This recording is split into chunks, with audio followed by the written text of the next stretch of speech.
Bismillahirrahmanirrahim. Assalamualaikum warahmatullahi wabarakatuh. Innal hamdalillah nahmaduhu wa nasta'inuhu wa nastaghfiruh wa na'udzu billahi min sururi anfusina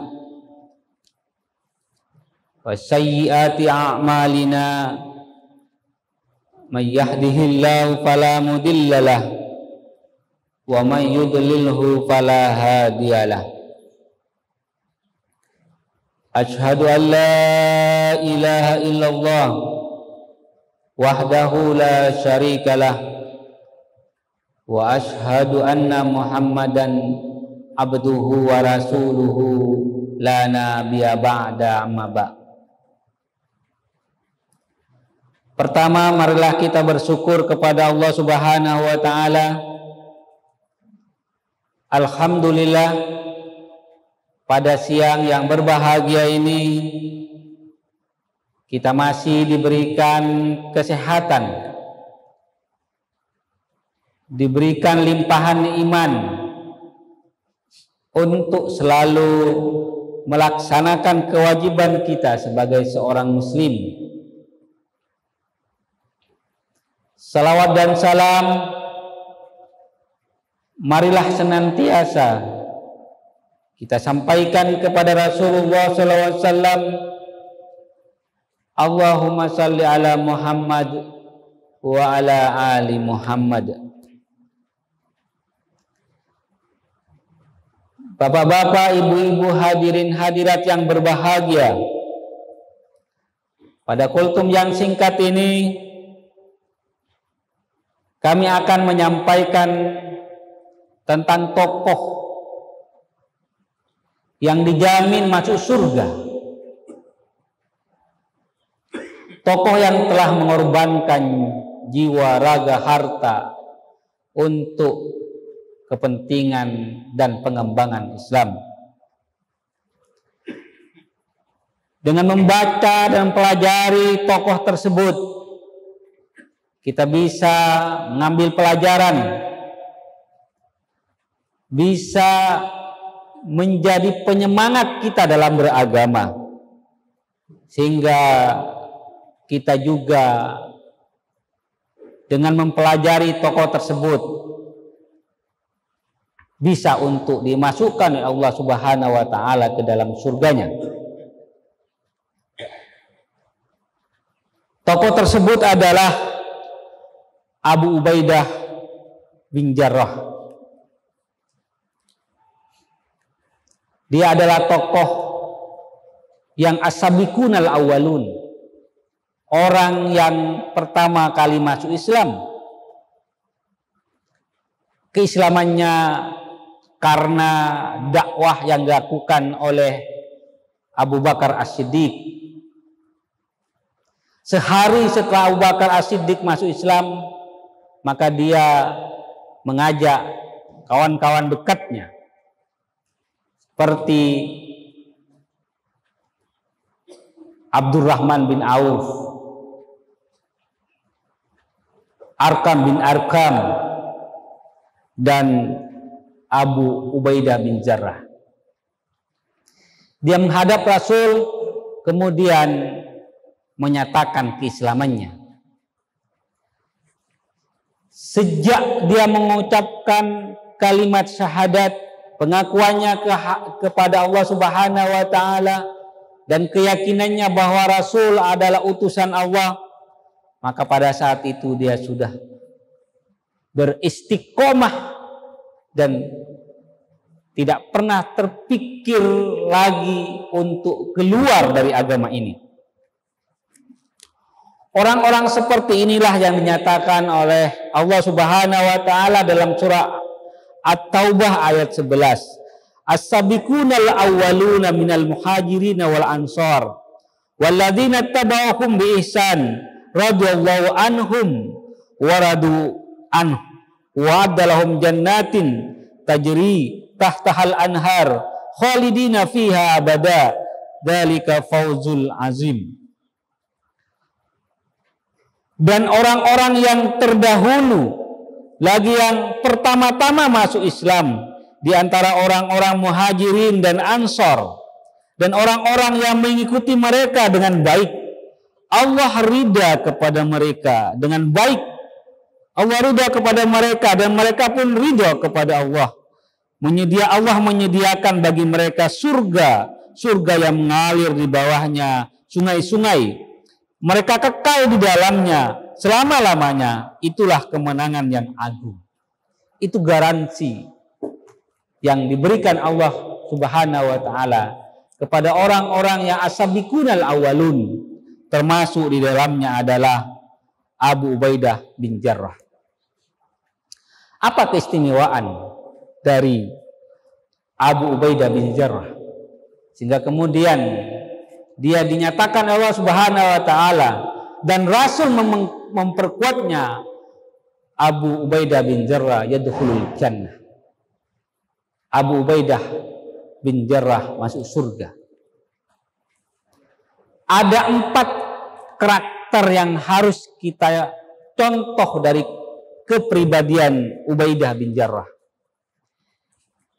Yang pertama adalah dia adalah orang yang paling loyal terhadap Islam ini. Apa indikator keloyalitasannya? Indikatornya adalah ketika pada perang Badar, di mana ini adalah perang pertama antara umat Islam dengan kaum Quraisy. Maka pada saat itu Abu Ubaidah bin Jarrah mampu menerobos ke medan di mana musuh menguasainya. Maka pada saat itu Ubaidah bin Jarrah terkepung, lari kemana saja dia ada yang mengejarnya. Tapi dengan strategi dan kemampuan perangnya yang begitu hebat, dia mampu lolos dari kepungan tersebut. Kemudian ada seseorang yang mengejarnya, dan Abu Ubaidah bin Jarrah lari dari kejaran tersebut. Namun ketika ada satu peluang momentum yang pas, maka kemudian dia menghadap dan melawan sang pengejar tadi, dan dengan ketangkasannya Abu Ubaidah bin Jarrah mampu membunuh dan membelah kepala sang pengejar. Tahukah bapak-bapak, ibu-ibu, hadirin hadirat, siapa yang dia bunuh? Yang dia bunuh adalah Abdullah bin Jarrah. Siapa Abdullah bin Jarrah? Abdullah bin Jarrah adalah ayahnya sendiri.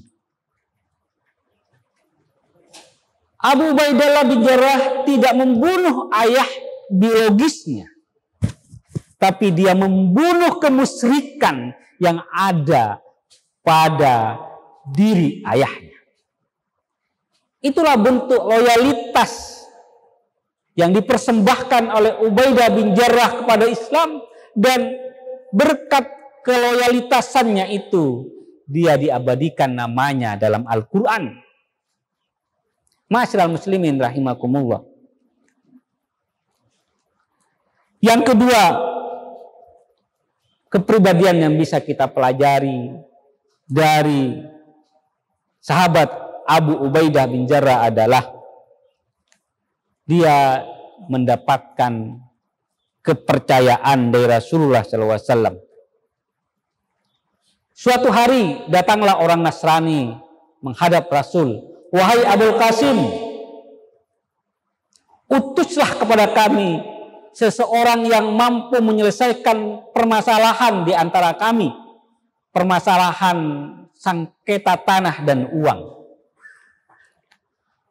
Apa kata Rasulullah SAW? Datanglah besok, aku akan mengutus orang yang terpercaya lagi kuat.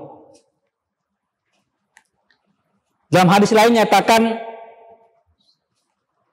la ba'atsanna ma'akum rajulan aminan.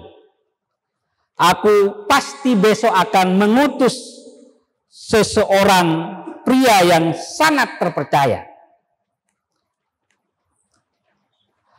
Kemudian Rasul melanjutkan perkataannya, haqqa aminin, haqqa aminin, haqqa aminin. 3 kali dia mengatakan benar-benar orang yang dapat dipercaya, benar-benar orang yang dapat dipercaya, benar-benar orang yang dapat dipercaya.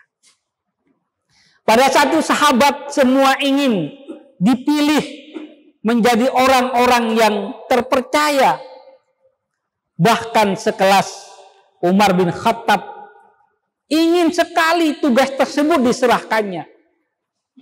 Pada keesokan harinya, sengaja Umar duduk di hadapan Rasul agar dia ditunjuk oleh Rasul menjadi solusi dari problem yang dihadapi oleh kaum Nasrani pada saat itu.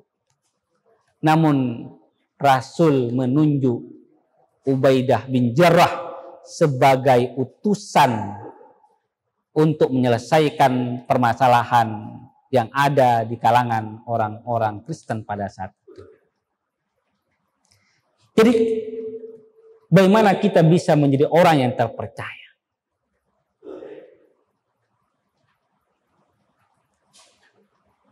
Pada seorang sahabat bernama Abdullah bin Umar mengatakan bahwa ada 3 orang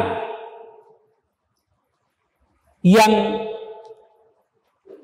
terkenal di kalangan kami sebagai orang yang terpercaya.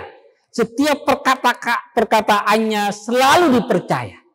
Melihat wajahnya saja orang percaya. Tidak ada air wajah kebohongan dalam dirinya. Yang pertama adalah Abu Bakar.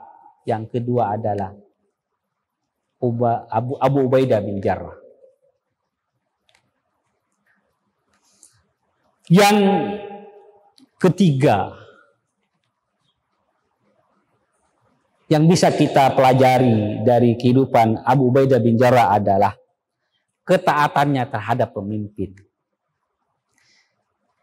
Ketika peperangan terjadi, yang dipimpin pada masa itu adalah Khalifah Umar bin Khattab. Dari sejak Abu Bakar sampai Umar, panglima perang tidak pernah tergantikan, yaitu Khalid bin Walid. Tetapi ketika pada masa Umar membuat kebijakan ketika sedang perang berkecamuk, Umar mengirim surat kepada Khalid bin Walid bahwa engkau diberhentikan menjadi panglima perang. Tahukah bapak-bapak, ibu-ibu, siapa yang menggantikannya? Yang menggantikannya adalah Abu Ubaidah bin Jarrah. Saat itu karena ini perintah pimpinan, perintah Amirul Mukminin, walau yang digantikannya adalah panglima perang yang tidak terkalahkan, maka dia taat, sami'na wa ta'na. Dan pada saat itu Khalid bin Walid menjadi prajurit, menjadi anggota dari Abu Ubaidah bin Jarrah. Yang terakhir adalah kesabaran dalam menghadapi musibah. Kita ketahui bahwa ketika Abu Ubaidah bin Jarrah melakukan ekspansi perang ke daerah Syam, maka terjadilah penyakit taun yang hampir sama kita rasakan, COVID-19. Walaupun dalam suasana sakit, dia kemudian tidak mengambil cuti dan istirahat untuk melakukan ekspansi kepada lawan-lawan. Tapi dengan semangat, dengan kesabaran, dia kemudian tetap menjadi panglima perang sampai nafas terakhirnya. Ketika dia sudah dalam keadaan sakaratul maut, dia berwasiat kepada prajuritnya, jangan tinggalkan sholat, jangan tinggalkan puasa, jangan tinggalkan haji dan umrah, maka kamu akan selamat. Jangan tergoda kepada dunia, jangan tergoda kepada jabatan.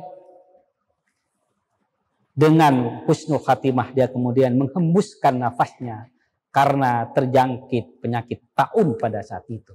Dan pada akhirnya tongkat kepemimpinan perang diserahkan kepada Bilal dan bin Rabah. Ma'asyiral muslimin rahimakumullah. Itulah kepribadian singkat dari Abu Ubaidah bin Jarrah yang bisa kita pelajari dan bisa kita jadikan contoh. Mudah-mudahan dengan mempelajarinya kita juga terbawa untuk masuk surga. Billahi taufiq wal hidayah. Assalamualaikum warahmatullahi wabarakatuh.